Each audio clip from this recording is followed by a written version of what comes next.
This is a cooking deal. Now, this is my kitchen here, of course, but I want to give you kind of a shot of what's going on here with this pot. You see right there, that is a head of cabbage that has been cored, and that is boiling water. Doesn't have to have power to boil water. All you got to do is go ahead and light the stove manually, but that's not that hard to do. Anyway, give you an update or two on this, but what I'm doing here is blanching cabbage. Why would I be blanching cabbage, you think? Well, I'll tell you right now, there's a thing called cabbage rolls. I don't do them very often. They are very labor intensive, they take a lot of time, but when they're done, they are delicious. Hey, back at it. Give you a shot here. That's about half of the cabbage head, the first head so far. I am doing two heads. They've been blanched. You'll see they're kind of limp like that, which is just about how you want them. Not too limp, not too stiff, not too cooked.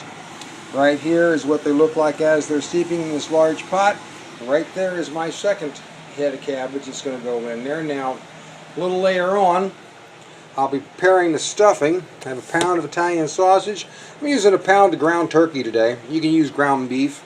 Doesn't really matter. I'll also be adding a few, well, let's see, some bell pepper. I'll be putting in some minced bell pepper and minced onion. I'll be putting in a cup of rice uncooked, and that's per batch, so I should be making 2 batches today. And then I'll be adding a couple of spices, not too much, mostly garlic. I don't like to add too many things other than that. And I may walk over to Kroger's, grab me a couple of fresh jalapenos, core, and pull all the ribs out so they don't have any heat, but get that flavor in there as well. We'll follow along. I'll show you the prep steps as they come. It'll be a while, but you hang in there. Okay, got an update for you. The pan obviously has been emptied because we're done with that. Right there is my large leaves out of the 2 heads of cabbage that I just blanched, and there are 2 plates of the small leaves. Now, we'll be using all of the leaves that you see there, and first of all, and first and foremost, the thing to do is to let them cool down to room temperature. Believe me, you don't want to handle hot cabbage leaves. It's not fun, and it's not productive.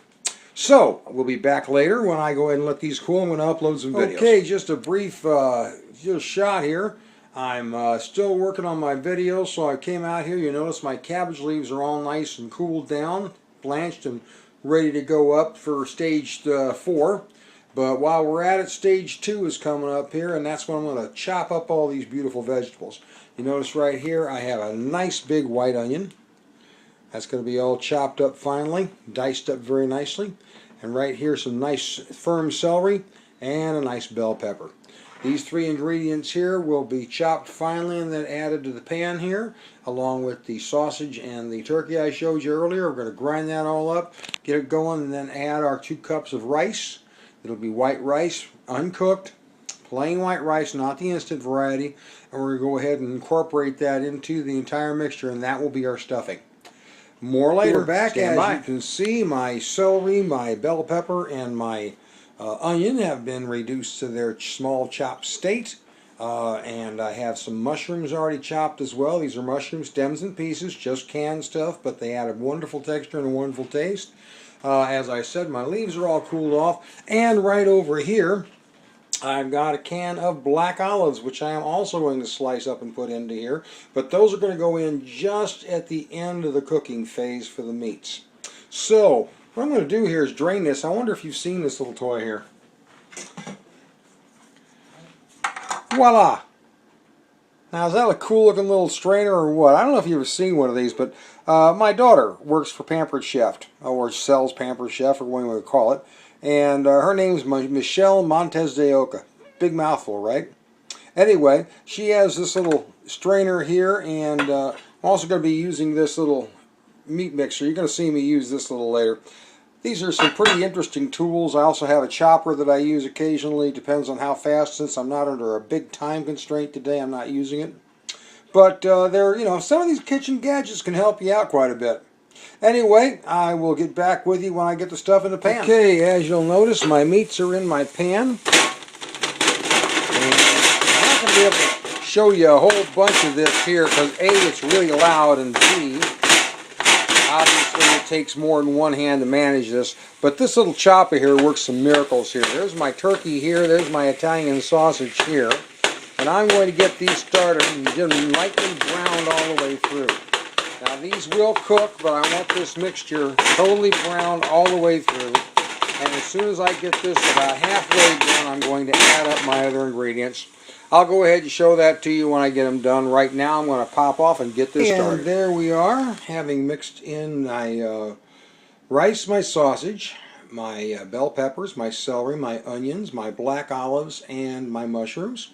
And the entire mixture will now cool for about 20 minutes. Definitely do not want this thing to go any farther than that. Looks like I got someone at the door, so I'll catch you in a bit. Okay, we're back to the main program. And this is the final stage before getting these in the oven. A few things you're going to need. First of all, got a square pan here. This has been lightly sprayed with a cooking oil to prevent food from sticking. Toothpicks. I have these. I will be replenishing this as we go along. This is my main vat, or my main pan for this, and the pan does have a cover. Now the cover, if you don't have one, then you use aluminum foil, will work just as well. Here are my large cabbage leaves.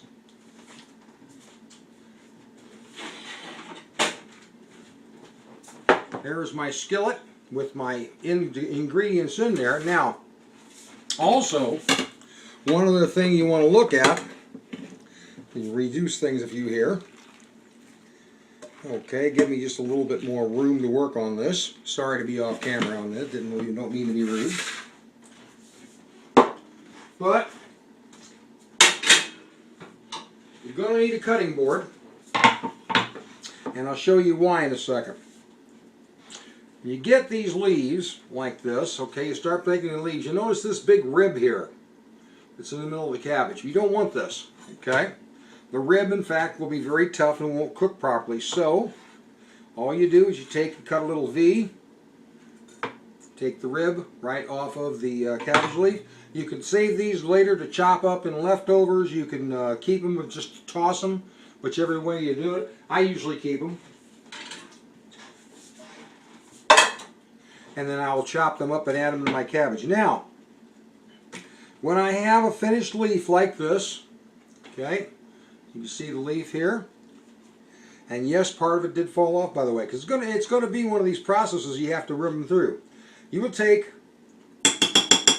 a serving spoon size portion of the interior. You will put it inside of the cabbage leaf. When it is like this, and the cabbage leaf is just a little bit too narrow, what we will do is we will begin to roll and bring it on. Now, it's a cabbage leaf, so it's not going to roll evenly. What you want it to do, of course, is to twist around at one end.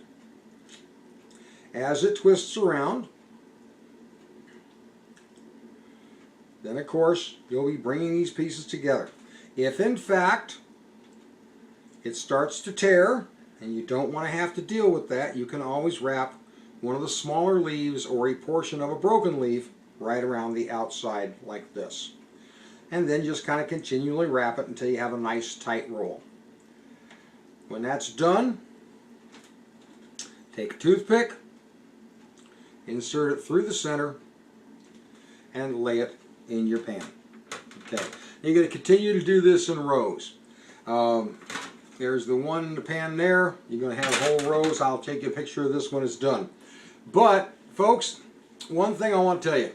If you're looking for these to be absolutely perfectly pretty, you can do it. It takes a whole heck of a lot of time. More time than I'm willing to invest in it. But I'm looking for taste here, not pretty. Okay? So, this is a great way to go at it. Enjoy this and then wrap them up. Make sure your mixture and your leaves are cool before you start trying this, because burning your hands is the alternative and it really isn't fun. Okay, hey, still working on this one. This one's almost complete, as you can see. There's a little bit more to go. But you know, one thing I didn't tell you about was what happens when you get down to the little leaves, right? Because, hey, one big leaf would handle the whole one cabbage roll, but what happens when you get down to these little ones? Like this one right here. That's obviously not big enough. Well, it isn't by itself. Boom, 2 leaves like that. We take this leaf, we put our spoonful right in there. We wrap this thing around just a little bit. About that size right there. We put it right down here on the cutting board. And then we take this other leaf. I don't know if you can see all this, but it's pretty easy to see. We're just going to go ahead and wrap it up.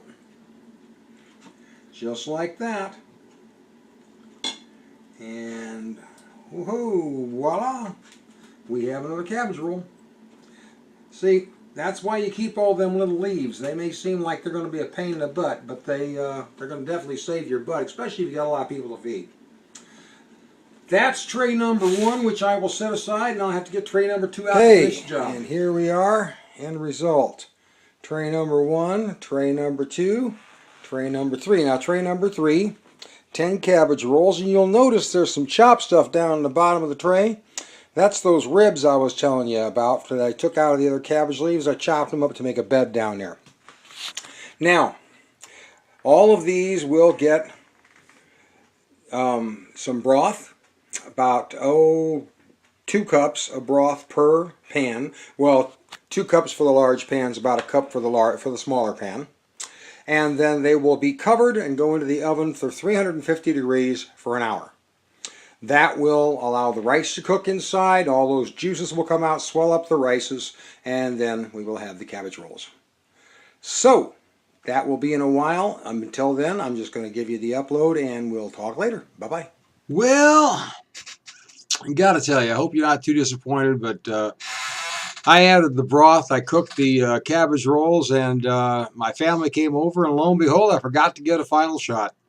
Folks, cabbage rolls, I simply added my broth, as I said, 2 cups in the large pan, 1 cup in the smaller pan, put them in the oven for 350 degrees, all of them covered, inside the oven there for the hour, and at the end of the hour, they were absolutely delicious, tender and moist.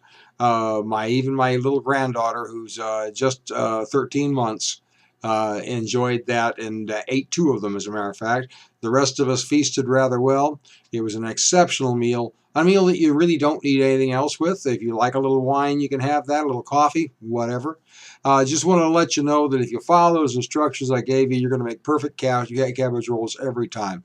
Appearance, you can work on it, but you know, the taste is what's really about, in my opinion anyway. And believe me, cabbage rolls are one of the best things going.